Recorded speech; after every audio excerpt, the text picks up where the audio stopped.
தரிசனம் டிஜிட்டல் நேயர்களுக்கு வணக்கம். நான் டாக்டர் தீபா அருளாளன். இன்னைக்கு நம்ம என்ன ஆன்மீக தகவலை பற்றி தெரிஞ்சுக்க போகிறோம் அப்படின்னா, பெரண்டை வஜ்ரவல்லி அப்படின்னு சொல்லுவாங்க. இந்த பெரண்டையை பற்றின மருத்துவம் சார்ந்த விஷயங்கள் எத்தனையோ இருக்க தான் செய்யுது.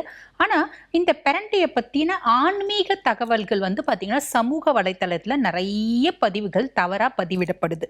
பொதுவாக நான் சில பார்த்திங்கன்னா பதிவுகளை பார்த்தேன். பெரண்டை வீட்டிலையே வளர்க்கக்கூடாது, வீட்டில் வளர்ந்தா அந்த வீட்டில் இருக்கவங்களுக்கு பார்த்திங்கன்னா ஒரு பெரண்டை செடி வீட்டில் வளருது அப்படின்னா, நம்ம வளர்த்தாலும் சரி இயற்கையாக வளருது அப்படின்னாலும் அந்த வீட்டில் பார்த்திங்கன்னா ஒரு எதிர்மறை ஆற்றல்கள் ஜாஸ்தி இருக்கும். அந்த வீட்டில் இருக்க பெண்களுக்கு உடல் சார்ந்த உபாதைகள் இருக்கும், தாரித்தரியம் அதிகம் வரும். இப்படியெல்லாம் பார்க்குறோம், நம்ம கேட்குறோம், பார்க்குறோம். நிறைய பேர் சொல்கிறாங்க. இது அத்தனையும் உண்மையா? இது எதுவுமே உண்மை இல்லைம்மா. முதல்ல பெரண்டை எப்படி நம்ம பூலோகத்துக்கு வந்தது அப்படின்றது ஒரு வரலாறு இருக்குமா ஆன்மீக ரீதியாக. அந்த வரலாறு தெரிஞ்சுக்கோங்க. தெரிஞ்சுக்கின பின்னாடி பெரண்டை வீட்டில் வைக்கலாமா வேணாமா நீங்களே முடிவு பண்ணிக்கோங்க. முதல்ல இந்த பெரண்டை எப்படி பூலோகத்துக்கு வந்துச்சு? பெரண்டைக்கும் யமதர்மராஜனுக்கும் ஒரு தொடர்பு இருக்கு. அது என்ன யமதர்மராஜனுக்கும் பெரண்டைக்கும் உள்ள தொடர்பு அப்படின்னா, திருமியச்சூர் லலிதாம்பிகை கோயில் தெரியாதவங்க கிடையாது. அடடா எனக்கு தெரியாதேம்மா அப்படின்னா தெரிஞ்சுக்கோங்க. லலிதா சஹஸ்ரநாமம் பார்த்தீங்கன்னா அந்த ஸ்தலத்துல இருந்து தான் உற்பத்தி ஆச்சு. அந்த ஸ்தலத்துல இருந்து தான் பார்த்தீங்கன்னா அந்த லலிதா சஹஸ்ரநாமம் பாராயணம் பட்டது, பெருமை சேர்த்தது அந்த ஸ்தலம் அப்படின்னு சொல்லலாம். இப்பயும் பார்த்தீங்கன்னா இந்த திருமியச்சூர் லலிதாம்பிகை தாயாருக்கு லக்ஷார்ச்சனம் நடக்கும், லக்ஷார்ச்சன பூஜை நடக்கும். அந்த லக்ஷ அர்ச்சனை செய்யும் போது தாயாருக்கு 10 விதமான நிவேதனங்கள் வைப்பாங்க. அங்க இருக்க மேகநாத சுவாமிக்கும் உச்சிக்கால பூஜை. உச்சிக்கால நிவேதனம் என்ன அப்படின்னா பெரண்டை சாதம். ஒரு தப்பான வஸ்து அந்த பெரண்டையினால பார்த்தீங்கன்னா உடல்ல நிறைய பார்த்தீங்கன்னா பிரச்சனைகள் வரும், நெகட்டிவ் வைப்ரேஷன்ஸ் வரும், எதிர்மறை ஆற்றல்கள் வரும், கெடுவினைகள் வரும், கெடுதல்கள் நிறைய வரும். அப்படின்னும் போது ஒரு கோயிலில் எப்படி பிரசாதமா வைப்பாங்க? இங்கே நீங்க பார்த்தீங்கன்னா ஒரு பெரிய கேள்விக்குறி அப்படின்றத வச்சுக்கணும். ரெண்டாவது, இந்த பெரண்டை பூமிக்கு வந்த கதை என்ன? இந்த பெரண்டை எந்த லோகத்தினுடைய செடி அப்படின்னா, யமலோகத்தினுடைய ஒரு செடி தான் பெரண்டை அப்படின்றது. அது யமலோகத்தில் இருந்த பூமிக்கு வந்துச்சு, அதாவது யமலோகத்தில் இருந்து பூமிக்கு வந்துச்சு அப்படின்றதுனால அந்த வீட்டை வைக்கக்கூடாது அப்படின்னு நிறைய பேர் சொல்றாங்க. இது உண்மையா? உண்மை கிடையாது. ஒரு முறை யமதர்மராஜன் அவரோட சாப நிவர்த்திக்காகவும் தோஷ நிவர்த்திக்காகவும் ஈசனை மேகநாத சுவாமியை பெரண்டை சாதம் வச்சு வழிபாடு பண்ணதா வரலாறு இருக்கு. யமதர்மராஜன் மட்டும்தானா? இல்ல, சூரிய பகவானும் ஒரு முறை பெரண்டை சாதம் வச்சு அவரோட தோஷம் பார்த்தீங்கன்னா நீங்க பெற்றதாக மேகநாத சுவாமிக்கு நிவேதனம் பண்ணி நீங்க பெற்றதா ஐதீகம் அப்படின்றது இருக்கு. இப்ப சூரியனுக்கு எப்படி இது கனெக்ட் ஆகுது அப்படின்னா, யமதர்மராஜன் சூரியனோட புதல்வன். ஆக சூரியனும் இந்த பெரண்டை சாதம் வச்சு வழிபாடு பண்ணியிருக்காரு, யமதர்மராஜனும் பெரண்டை சாதம் வச்சு வழிபாடு பண்ணியிருக்கா. அந்த விதத்துல தான் பார்த்தீங்கன்னா இவங்க பூலோகத்துல மேகநாத சுவாமியை வழிபாடு பண்ணும் போது அந்த பெரண்டையை வச்சு இவங்க சாதம் செஞ்சு நிவேதனம் பண்ணதா ஒரு ஐதீகம் இருக்கு. புரியுதுங்களா? வரலாறு சொல்லுது. சரி, இப்ப இந்த பெரண்டை செடியை வீட்டில் வைக்கவே கூடாது. முதல்ல அதுக்கும் மேல வீட்டில் முன்பக்கம் வைக்கலாமா பின்பக்கம் வைக்கலாமா அப்படின்னா, வீட்டுக்கு முன்பக்கம் வைக்கிறதோட பின்பக்கம் வைக்கிறது அப்படின்றது விசேஷமா. காரணம் என்ன? பொதுவா வீட்டுக்கு முன்பக்கம் வச்சு நம்ம கொடி ஏற்றுறோம் அப்படின்னு வச்சுக்கோங்களேன். அதுல சில ஊர்வன பாம்பு மாதிரி வஸ்துக்களும் சில ஒரு விலங்குகளும் அதில் வர்றதுக்கு வாய்ப்பு உண்டு. பாம்பு ஏறுறதுக்கு, அதே மாதிரி பூரான் ஏறுறதுக்கு இதெல்லாம் வாய்ப்பு உண்டு. அதனால் வீட்டுக்கு பின்னாடி வச்சு நம்ம ஒரு மரத்தில் ஏற்றி விட்டோம் அப்படின்னா அது பார்த்திங்கன்னா அழகாக வளரும். அது சாப்பிட்றதுனாலையும் எலும்புகள் வஜ்ரம் போல ஆகும் அப்படின்னு சொல்லுவாங்க. உடல் சார்ந்த நல்லது நிறைய இருக்குது. யமதர்மராஜனை துரத்தணும் அப்படின்னா, யமதர்மராஜன் நம்ம கிட்ட அண்டக்கூடாது அப்படின்னா, நமக்கு முதல்ல பார்த்தீங்கன்னா உடல் ஆரோக்கியமா இருக்கணும். அந்த உடல் அதீத ஆரோக்கியமா இருக்கிறதுக்கு பெரண்டை ஒரு உறுதுணையா இருக்கு அப்படின்றது உண்டு. அதுக்கும் மேல இந்த பெரண்டை பாருங்க பல வகை உண்டு. ஓகேங்களா? இது பெரண்டி இருக்கிறதுனால அதை பெரண்டை அப்படின்னு சொல்லுவாங்க. இந்த பெரண்டையை வச்சு நிறைய வழிபாடுகள் செய்யலாமா? ஆக இது யமலோகத்திலிருந்து வந்தது. ஆகவே யமனோட ஆசீர்வாதம் இந்த பெரண்டைக்கு பரிபூர்ணமா இருக்கு. சரி, இதை எப்படி நம்ம பயன்படுத்தலாம் அப்படின்னா, பெரண்டை 4 பார்த்தீங்கன்னா கணுக்கள் இருக்க பெரண்டையை எடுத்துக்கணும். எடுத்துட்டு ஒவ்வொரு துண்டா கட் பண்ணி 4 அகல் விளக்கு ஏற்றிக்கணும். அந்த அகல் விளக்கு பொதுவாக நம்ம விளக்கு ஏற்றுறது அப்படின்னாலே அகல் விளக்கு ஏற்றணும். காரணம் என்ன? பஞ்சபூதங்களின் சக்தியும் ஒருங்கே இணைந்தது தான் அகல் விளக்கு. இது என்னம்மா புது கதையா இருக்கு? பஞ்சபூத சக்தி எப்படிமா வந்துச்சு? மண்ணு. அகல் எதனால செய்கிறாங்க? மண்ணு. நீர் ஊற்றுறாங்களா, அதே மாதிரி நெருப்புல சுடுறாங்களா, வெயில்ல காய வைக்கிறாங்களா, ஆகாய சக்தியும் கிடைச்சிடுது. ஆக பஞ்சபூதங்களோட சக்தி அதுல கிடைச்சிடுது. தெரியுதுங்களா? சரி, நிலம், நீர், நெருப்பு, காற்று, ஆகாயம் அத்தனையும் கிடைக்குது. காத்துல தானே காய வைக்கிறாங்க. ஆகாயத்துல இருந்து அந்த ஆகாய சக்தியும் கிடைக்குது இல்லையா? ஆக 4 அகல் விளக்கு எடுத்து அதுல 4 துண்டு பிரண்டை போட்டு எள்ளெண்ணெய் ஊற்றி பஞ்சு திரி போட்டு நம்ம விளக்கேற்றணும். இது எதுக்கு? கடன் நிவர்த்திக்கு. கடனுக்கும் பிரண்டைக்கும் என்ன சம்பந்தம்? யமதர்மராஜனே, சூரிய பகவானே பார்த்தீங்கன்னா ஈசனை பிரண்டை வச்சு தான் வழிபாடு பண்ணியிருக்காங்க. ஆக இந்த பிரண்டை தீபம் ஏற்றும் போது ஈசனை ஐஸ்வரேஸ்வரனா நீங்க பாவிக்கணும். ஓம் ஐஸ்வரேஸ்வராய நமக்கு, ஓம் ஐஸ்வரேஸ்வராய நமக்கு, ஓம் ஐஸ்வரேஸ்வராய நமக்கு. நீங்க விளக்கு ஏற்றிட்டு 108 முறை ஐஸ்வரேஸ்வரனை பார்த்தீங்கன்னா பெருசா அவருக்கு எத்தனையோ மந்திரங்கள் இருக்கு, எத்தனையோ போற்றிகள் இருக்கு, எத்தனையோ பதிகங்கள் இருக்கு. எதுவுமே இல்லையா, எளிமையான ஒரு போற்றி என்னன்னா ஓம் ஐஸ்வரேஸ்வராய நமக்கு. இதை நம்ம சொல்கிறோம் அப்படின்னா மட்டும் போதுமானதுமா? 48 நாள் சொல்லி பாருங்க, கடன் நீங்க பெறும் அப்படின்றது நிதர்சன உண்மை. அதுக்கும் மேலே ருண விமோச்சன லிங்கேஸ்வர பதிகம் அப்படின்னு ஒன்று இருக்கு. அதே மாதிரி தாரித்தரிய தகன சிவஸ்தோத்திரம் அப்படின்னு இருக்கு. இது வசிஷ்ட முனிவர் இயற்றியது. இதெல்லாம் சமஸ்கிருதத்தில் இருக்குமா, பெருசாக புரியலம்மா. ரொம்ப எளிமையாக நீங்கள் ஐஸ்வரேஸ்வராய நமக்கு அப்படின்னு உள்ளன்போட ஈசனை வழிபாடு பண்ணுங்க. இந்த பிரண்டை விளக்கேற்றி வழிபாடு பண்ணுங்க. கண்டிப்பாக கடன் அடையும், தாரித்தரியம் நீங்கும், குடும்பத்தில் நிம்மதியும் சந்தோஷமும் மகிழ்ச்சியும் கிட்டும். மொதல் விஷயம்.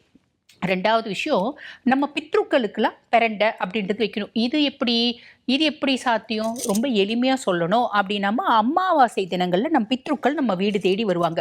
அவங்க பசியினாலையும் தாகத்தினாலையும் வருவாங்க அப்படின்ற ஒரு விஷயம் உங்கள் எல்லாருக்கும் தெரியும் இல்லைங்களா? ஆக பித்ருக்கடன் செய்யாதவர்களுக்கு குடும்பத்தில் நிறைய பிரச்சனைகள் அப்படின்றது வரும். அவங்க சாபம் கொடுத்துருவாங்களம்மா, அவங்களாம் சாபம் கொடுக்க மாட்டாங்கம்மா, கஷ்டப்படுவாங்க. ஐயோ, நான் வாழும் காலத்தில் எப்படிலாம் காசு சேர்த்து வச்சேன். அதுவும் நிறைய பேர் என்ன பண்ணுறோம், நம்ம பக்கத்து வீட்டை அடித்து எதிர் வீட்டை அடித்து காசு சேர்த்து வைக்கிறோம், நம்ம பிள்ளைங்களுக்காக, நம்ம பேரம்பேத்திக்காக. அப்படியெல்லாம் எல்லாம் செய்யக்கூடாத பாவத்தெல்லாம் செஞ்சு நான் காசு சேர்த்து வச்சேனே. நல்லவங்க, நான் குருவி சேர்க்குற மாதிரி சேர்த்து வச்சேனே. 10 ரூபாயும் 10 பைசாவும் என் வம்சத்துக்காக சேர்த்து வச்சேனே.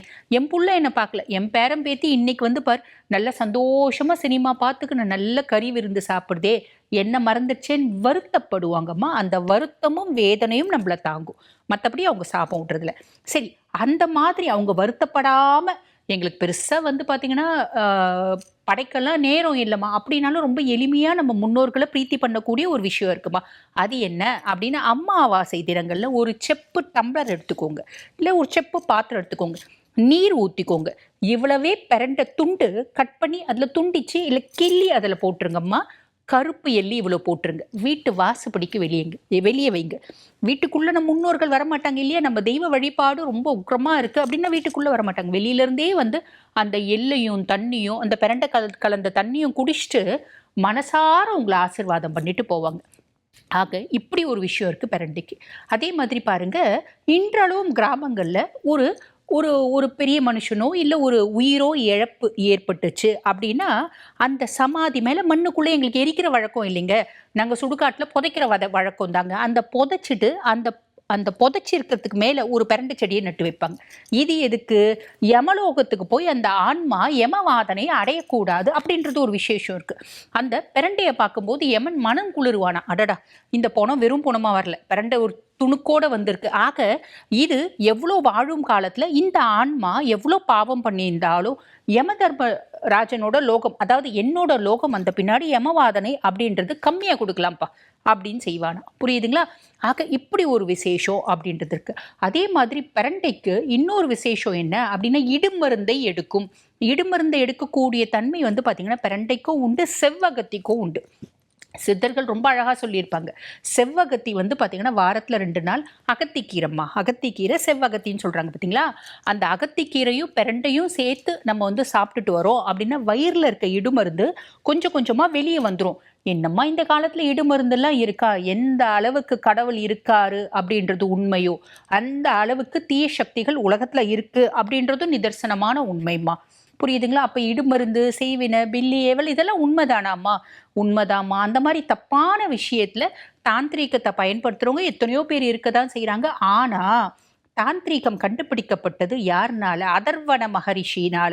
அதர்வன மகரிஷி ஈசன் சொல்லதான் நிறைய மந்திரத்தை எழுதியிருப்பார். எதுக்கு? உலக சேமத்துக்காக, உலக நன்மைக்காக, உலகத்தில் இருக்க அத்துணை மக்களும் இன்புற்று வாழணும், சட்டுன்னு கலியினோட பிடியிலிருந்து அகன்று சந்தோஷமா வாழணும் அப்படின்றதுக்காக கண்டுபிடிக்கப்பட்டது தான் அந்த மந்திரங்கள்லாம்.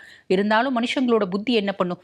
எதுவா இருந்தாலும் நான் நேர் வழியில ஒன்று யோசிச்சு செய்கிறேன் அப்படின்னா அதை குறுக்கு வழியில கையாளுறது தானே மனுஷ புத்தி. அந்த மாதிரி பார்த்தீங்கன்னா தப்பா செய்யறது தான் இந்த இடும் மருந்து, இந்த பில்லி, ஏவல், சூனியம், செய்வினை இதெல்லாமையும் பெரிய லெவல்ல செய்கிறாங்க. அதில் எத்தனையோ விஷயங்கள் இருக்குமா, எத்தனையோ தாத்பரியங்கள் இருக்கு. எவ்வளோ பெரிய அளவில் செய்கிறாங்க அப்படின்னாலும் வித்யாக்களோட காலை பிடிக்கும் போது அதிலிருந்து முழுமையாக வெளியே வந்துட முடியும். சின்ன சின்ன இடுமருந்து, சின்ன சின்ன கோளாறுகள், இந்த செய்வினை கோளாறுகள், இதுக்கெல்லாம் ஒரு தீர்வாக இருக்கிறது இந்த பிரண்டை அப்படின்னு சொல்லலாம். சரிம்மா, இதுக்கு மட்டும் தானாம்மா? இல்லைம்மா. பொதுவாக நமக்கு ஆயுஷ் ஹோமம் அப்படின்றது செய்வாங்க இல்லைங்களா? ஆயுஷ் ஹோமம் செய்யும் போது மிருத்யுஞ்சய மந்திரம் சொல்லி ஆயுஷ் ஹோமம் செய்யணும் அப்படின்ற ஒரு விஷயம் இருக்குது இல்லைங்களா? அப்போ இது சாத்வீக ரீதியாக பண்ணும்போது அதில் கொடுக்கக்கூடிய சமைத்து அது பார்த்தீங்கன்னா நிறைய சமைத்து கொடுப்பாங்க. ஆனால் தாந்திரிக ரீதியாக இதே ஆயுஷ் ஹோமம் செய்யும் போது அதில் பிரண்டை அப்படின்றது சமித்தா போடுவாங்க. இது எதுக்கு? யமதர்மராஜனை பிரீத்தி பண்ணுறதுக்கு அப்படின்றது. யமதர்மராஜனை பிரீத்தி பண்ணுறதுக்கு எத்தனையோ விஷயங்கள் இருக்க தான் செய்யுது. ஆக பிரண்டை வீட்டில் இருக்கலாமா? தாராளமாக இருக்கட்டுமா. வீட்டுக்கு முன்னாடி வைக்கிறதுக்கு வேண்டாம்னு சொல்கிறதுக்கான காரணமும் அது மூலியமாக அதில் பார்த்திங்கன்னா பாம்புகள் ஏறலாம், பூரான் ஏறலாம். நான் முன்னாடியே சொல்கிற மாதிரி சில ஜந்துக்கள், சில உயிரினங்கள் ஏறி வீட்டுக்குள்ளே வரலாம், நம்மளுக்கு தெரியாது. அப்படின்றதுனால பின்னாடி வச்சு ஒரு பார்த்திங்கன்னா வேலி அமைக்கலாம். ஒரு நம்ம பார்த்திங்கன்னா ஒரு மரத்தில் இல்லை ஒரு செடியில் நம்ம ஏற்றி விட்டோம் அப்படின்னா இலவும் பிரண்டை சட்னியோ துவையலோ வாரத்தில் 2 நாள் 3 நாள் சாப்பிட்றோம் அப்படின் போதே நிறைய நல்லது நடக்குமா. முக்கியமாக 8ல் பார்த்திங்கன்னா சனி இருக்கா, அஷ்டமத்து சனி மாந்தியோட இருக்கான். இல்லை அஷ்டமத்து சனி இன்னும் அவனே பாவம் தான், அவன் மேலே இன்னொரு பாவனோட பார்வை. அப்போ அகால மரணம் அப்படின்றது வீட்டில் அடிக்கடிக்கு நடக்கும். அடிக்கடிக்கு கண்டங்கள் நடக்கும். அந்த எந்த ஜாதகம் இருக்கோ அந்த ஜாதகருக்கு அடிக்கடிக்கு விபத்துக்கள், சில அசம்பாவிதங்கள் நடக்கும். அவங்களுக்குலாம் பார்த்தீங்கன்னா வாரத்தில் 2 நாள் பிரண்டை, முக்கியமாக சனிக்கிழமை தோறும் பிரண்டை அப்படின்றது கொடுங்க. இன்னும் பிரண்டை சார்ந்து நிறைய விஷயங்கள் இருக்க தான் செய்து தாராளமாக வீட்டில் வழங்கம்மா. எந்த விதமான தப்பும் இல்லை. அது பார்த்தீங்கன்னா நெகட்டிவ் வைப்ரேஷன்ஸை கொண்டு வந்துடும். அது ஆகிடும், இது ஆகிடும், அப்படி ஆகிடும், இப்படி ஆகிடும். எதுவுமே உண்மை இல்லைம்மா. புரியுதுங்களா? இன்றளவும் லலிதாம்பிகை கோயிலில் இது பார்த்திங்கன்னா பிரண்டை சாதம் நான் முன்னாடியே சொன்ன மாதிரி நிவேதனமாக தாயாருக்கு படைக்கிறாங்க அப்படின்றது உண்மை. தாயாருக்கு நிவேதனம் பண்ணிவிட்டு அங்கே வரக்கூடிய பக்தர்களுக்கும் விநியோகம் பண்ணுறாங்க. ஆக இந்த பதிவு உங்களுக்கு பயனுள்ளதாக இருக்கும்னு நினைக்கிறேம்மா. இதே மாதிரி இன்னொரு பதிவில் உங்களை சந்திக்கிறேம்மா. நன்றி.